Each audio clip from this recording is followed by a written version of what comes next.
than it was when it came into the House. Mr Chair. Mr Chair. I call the Honourable Minister Todd McLean. Mr Chair, thank you. I thought I'd take a brief call at this stage and really only to recognise the work of the committee. Before I became a minister with responsibility for this bill, I had the opportunity, the honour to sit through one small part of a committee meeting where this issue was being discussed. And I can tell you that once I became a minister, I was not hopeful that we would reach resolution earlier. Because you see, Mr Chairman, it was evident to me, it was obvious that at all stages in the committee, that there was a lot of passion, a lot of determination and a lot of thought being put into different positions.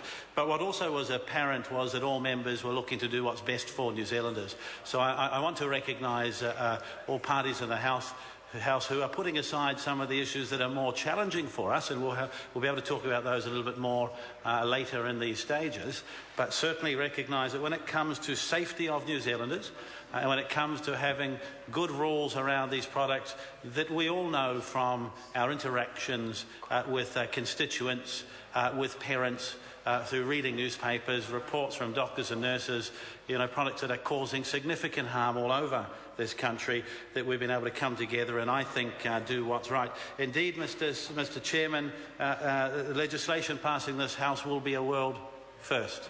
And I do know there are many countries of the world who have been grappling with the challenges of psychoactive substances and so-called legal highs for as long, if not longer, than we have in New Zealand. And some have tried to ban them outright, which we looked at a year or two ago. And we know that those chemists sitting in laboratories around the world move faster than we're able to make the changes to take these products, the harmful products, out of circulation. And so much of the world now is looking at us in New Zealand and this House for leadership.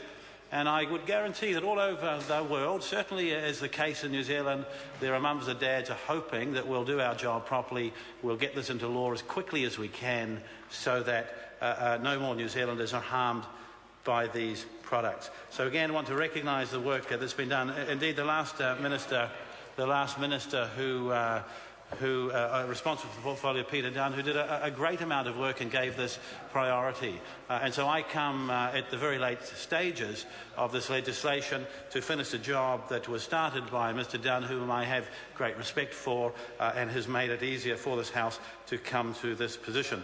I too want to recognise the chairman of the committee, who had a very difficult job because there was great passion, not only amongst members of Parliament, but amongst submitters, and we're all receiving emails at the moment.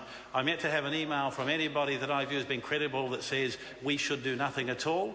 So what we're now debating is the finer points of how we make this fair and reasonable, and we give certainty to New Zealanders and greater protection to young New Zealanders. So to recognise Paul Hutchison as the chair, also to thank him for his work.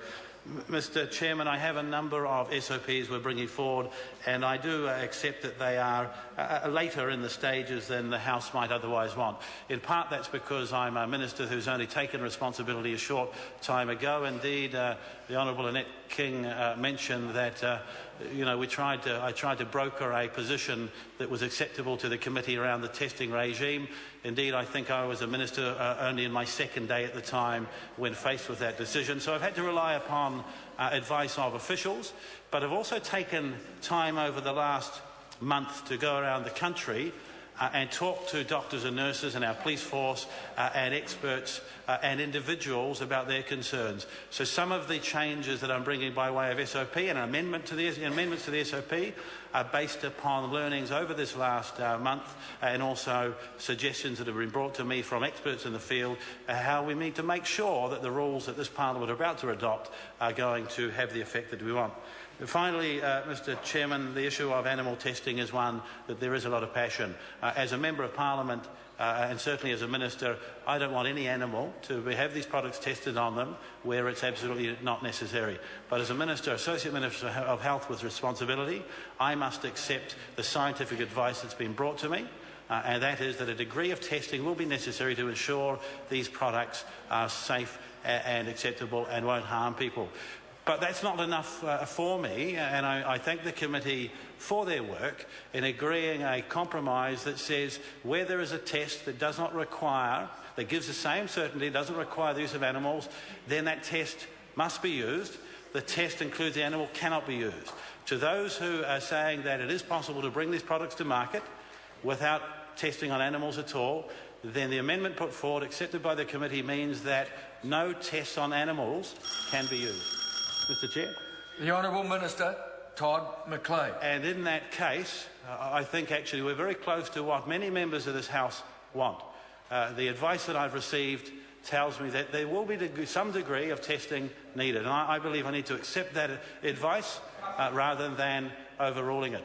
We have an expert committee that are going to look at exactly what tests should be in place, not members of this Parliament, but what tests are acceptable and what aren't, which ones aren't, and which will give certainty. But the committee's decision and the message that this Parliament will be sending, should the committee's position that was adopted stand as part of the Act when it becomes the bill, when it becomes an Act, says that where there is a test that does not require the use of animals, then it must be used. A test on animals cannot be used. And I hope that the advice that I've received is not correct. That those who have come to the committee and have been emailing us to say that it is possible to bring these products to market and ensure their safety so people won't be harmed without the use of a single test upon an animal, I hope they're correct, because if they are, there will be no tests upon animals. But if they're not correct, as the Associate Minister of Health, it's my responsibility to ensure that New Zealanders of all ages won't be harmed by any product that makes it to the market, and therefore I believe the compromise that was reached in committee is one that is as far as we can go at this time. What we're also doing in the SOP is saying to the experts, the committees, these experts that we need to put trust in, that they need to keep assessing these tests and their validity and acceptability on a frequent basis and at least annually.